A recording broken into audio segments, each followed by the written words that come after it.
तव कथमृतं तप्तजीवनं कविभिरीडितं कल्मषापहं श्रवणमङ्गलं श्रीमदाततं भुवि गिनन्ति जे ভুরিদা জানা।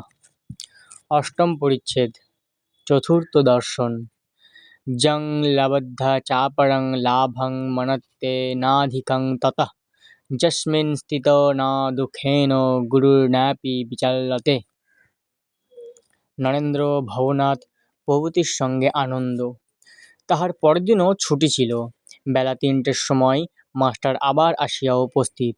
ঠাকুর শ্রীরামকৃষ্ণ সেই পূর্ব পরিচিত ঘরে বসিয়া আছেন। মেঝেতে মাদুর পাতা। সেখানে নরেন্দ্র, ভবনাথ আরও ২-১ জন বসিয়া আছেন। কয়টি ছোকরা ১৯-২০ বৎসর বয়স। ঠাকুর সহস্রবদন ছোট তক্তপোশের ওপর বসিয়া আছেন, আর ছোকরাদের সহিত আনন্দে কথাবার্তা কহিতেছেন। মাস্টার ঘরে প্রবেশ করিতেছেন দেখিয়াই ঠাকুর উচ্চহাস্য করিয়া ছোকরাদের বলিয়া উঠিলেন, ওই রে, আবার এসেছে বলিয়াই হাস্য। সকলেই হাসিতে লাগিল।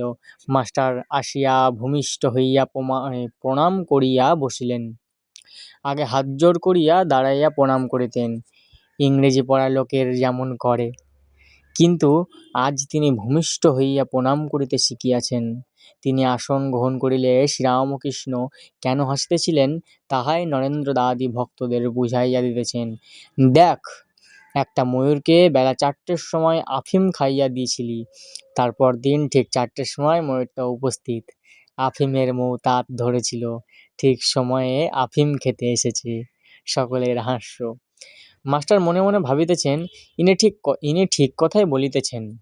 বাড়িতে যাই, কিন্তু দিবানিশি ইহার দিকে মন পড়িয়া থাকে। কখন দেখিব। এখানে কে যেন টেনে আনলে, মনে করলে অন্য জায়গায় যাবার জো নাই, এখানে আসতেই হবে, এরূপ ভাবিতেছেন।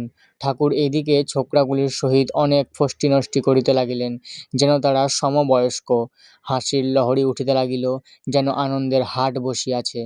মাস্টার অবাক হইয়া এই অদ্ভুত চরিত্র দেখিতেছেন। ভাবিতেছেন, ইহারাই কি পূর্বদিনে সমাধি ও অদৃষ্টপূর্ব প্রেমানন্দ দেখিয়াছিলাম? সেই ব্যক্তি কি আজ প্রাকৃত লোকের ন্যায় ব্যবহার করিতেছেন? ইনিই কি আমায় প্রথম দিনে উপদেশ দিবার সময় তিরস্কার করেছিলেন? ইনিই কি আমায় তুমি কি জ্ঞানী বলেছিলেন? ইনিই কি সাকার নিরাকার দুই সত্য বলেছিলেন? ইনিই কি আমায় বলেছিলেন যে ঈশ্বরই সত্য আর সংসারের সমস্তই অনিত্য?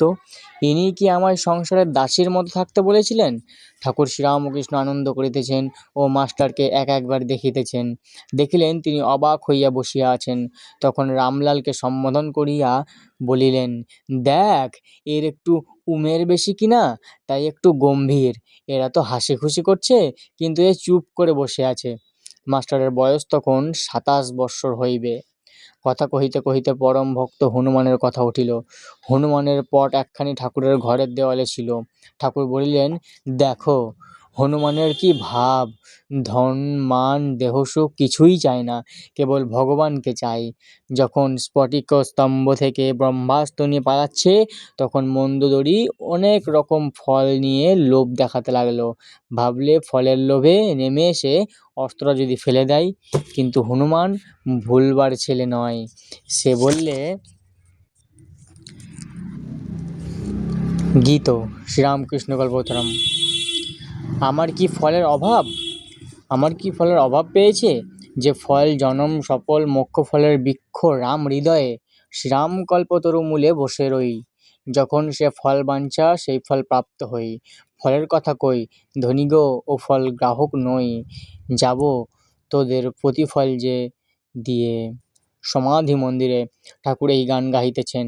আবার সেই সমাধি, আবার নিস্পন্দ দেহ, স্তিমিত লোচন, দেহ স্থির বসিয়া আছেন। ফটোগ্রাফে যেরূপ ছবি দেখা যায়।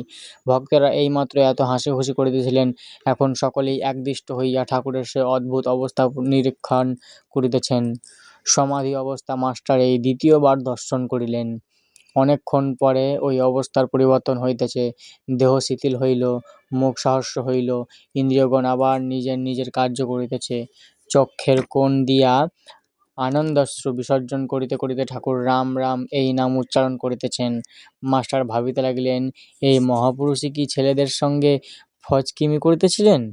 তখন ঠিক যেন 5 বছরের বালক। ঠাকুর পূর্ববৎ প্রকৃতিস্তত হইয়া আবার প্রাকৃত লোকের ন্যায় ব্যবহার করিতেছেন। মাস্টারকে ও নরেন্দ্রকে সম্বোধন করিয়া বলিলেন, তোমরা দুজনে ইংরেজিতে কথা কও ও বিচার করো, আমি শুনব। মাস্টার ও নরেন উভয়ে এই কথা শুনিয়া হাসিতেছেন। দুজনে কিছু কিছু আলাপ করিতে লাগিলেন, কিন্তু বাংলাতে। ঠাকুরের সামনে মাস্টারের বিচার আর সম্ভব নয়। তাহার তর্কের ঘর ঠাকুরের কৃপায় এরকমই বন্ধ। আর কিরূপে তর্ক বিচার করিবেন?